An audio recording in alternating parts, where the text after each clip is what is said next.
Hola, buenas, soy Guillermo y hoy voy a resumir todo lo aprendido sobre la cadena del sonido. Lo primero, ¿qué es la cadena del sonido? Pues es todo el condicionado y distribución de un sistema de sonido, así como el seguimiento de una señal de principio a fin, incluyendo todo el procesamiento intermedio necesario para conseguir un resultado de la máxima calidad posible.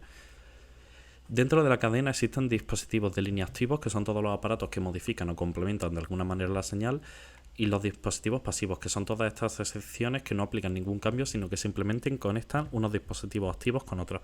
En la cadena del sonido, los puntos más críticos son el interconexionado entre dispositivos activos. Esto se debe a lo que llamamos fuentes de voltaje, de las entradas y las salidas de los aparatos. Estas fuentes de voltaje pueden llamar a error, dado que, aunque sí tiene un reflejo directo en el voltaje, lo realmente importante es la impedancia. Para obtener el nivel de voltaje óptimo al conectar dos dispositivos, es necesario que la impedancia de entrada del segundo dispositivo sea al menos 10 veces mayor que la impedancia de salida del primer dispositivo. De esta forma, vemos como todos los micrófonos que hemos investigado anteriormente en el 1.4 de ELEC, que ningún micrófono excede los 300 ohmios. Esto elevará el nivel de nuestra señal voltaje hasta valores adecuados para cada parte del proceso de la cadena del sonido. Esto se debe a que la impedancia de entrada de micrófono en las mesas de sonido e interfaces de audio es de aproximadamente 2,4 ohmios. Manejan una impedancia muy baja, además de microvoltajes, puesto que los micrófonos están diseñados para ser sensibles, para captar lo más fielmente posible aquella fuente de sonido para la que están pensados.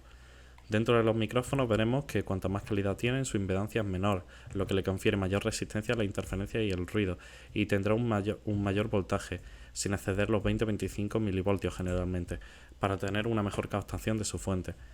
Véase la diferencia entre el Mojave MA1000 y el T-Bone SC300, ambos de condensador, pero con diferencias muy notables en esas dos magnitudes. Sin embargo, veremos otros dispositivos en este mismo documento con mucha más impedancia, como suele ser el sintetizador Waldorf Quantum MK2, 3,3000 ohmios y 9,75 voltios, una guitarra con fonocaptores mini humbucker Simon Durkan Santi AMA-HN, 10.000 ohmios y 94 milivoltios, o incluso la controladora DJ Newmark Mixstream Pro Plus, 1000 ohmios y 1,23 voltios. En estos tres casos hay varias cosas que tener en cuenta. Por un lado, necesitaríamos entradas de instrumentos, 1 megaohmio, en nuestras mesas de sonido para el sintetizador de la guitarra, dado que la entrada de línea tiene 10.000 ohmios.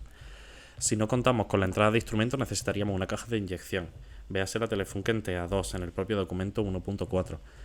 Las cajas de inyección reducen la impedancia de salida de estos dispositivos de alta impedancia para que la impedancia de salida de la propia caja de inyección sea 1 kiloohmio, con atenuadores de voltaje además por si esta reducción de impedancia se tradujera en demasiado voltaje, una vez conectado a nuestra interfaz.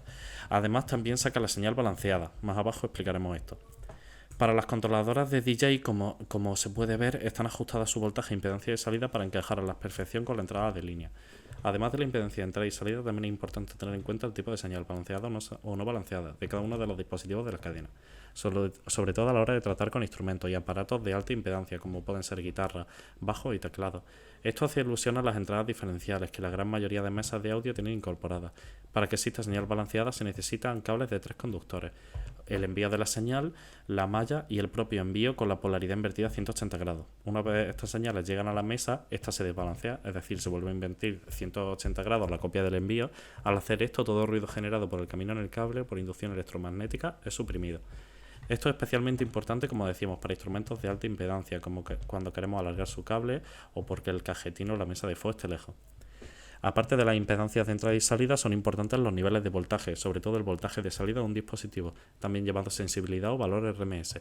El valor RMS se refiere al valor máximo de potencia de salida sin llegar a saturar la señal. También se denomina potencia continua o eficaz. También es importante dentro de los altavoces el valor peak, que a diferencia del RMS es la potencia máxima que puede soportar el altavoz a intervalos muy pequeños. Estos niveles de potencia se pueden expresar en dos unidades básicas de decibelios, que es una unidad de relación de dos magnitudes, en este caso el nivel de señal de salida. Uno serían los dBV, que toman como referencia el voltio, de manera que 0 dBV es igual a 1 voltio. El valor RMS de muchos dispositivos viene también expresado en dBV. Y también existen los DPU, que toman a 0 dBu como referencia a 0,775 voltios. El nivel de línea profesional es de más 4 dBu, 1,227 voltios, y el nivel de línea doméstico es de menos 10 dBu, 0,316 voltios. Además de todas estas magnitudes, también debemos tener en cuenta el THD. Estas siglas hacen alusión a la distorsión armónica total. Al conectar diversos dispositivos pueden producirse cambios en la onda original con respecto a la onda resultante de la salida, que se produce por amplificación o atenuación de unos más armónicos que varían la señal. Cualquier dispositivo de alta fidelidad tendrá menos de un 1% de THD. Una vez entendido todo lo necesario para saber qué equipos y cómo conectarlos unos a otros, cabe empezar a hablar de la mezcla y cómo trabajar con los niveles de señal. En este sentido es muy importante la SNR, relación señal-ruido, que es la diferencia que hay entre el ruido de fondo a suprimir y el nivel de referencia que ajustaremos en nuestra señal, 0 dBu. Una buena relación señal-ruido nos permitirá mantener a raya todo ruido por inducción electromagnética, por sincronizado de equipos, etc. Para ajustar los niveles de señal atenderemos a 3 parámetros: el gain o ganancia, el volume o volumen y el trim. Primero y más importante está la ganancia o gain, que aumentará el nivel de señal de nuestra señal, es decir, el voltaje, pudiendo llegar a saturarla.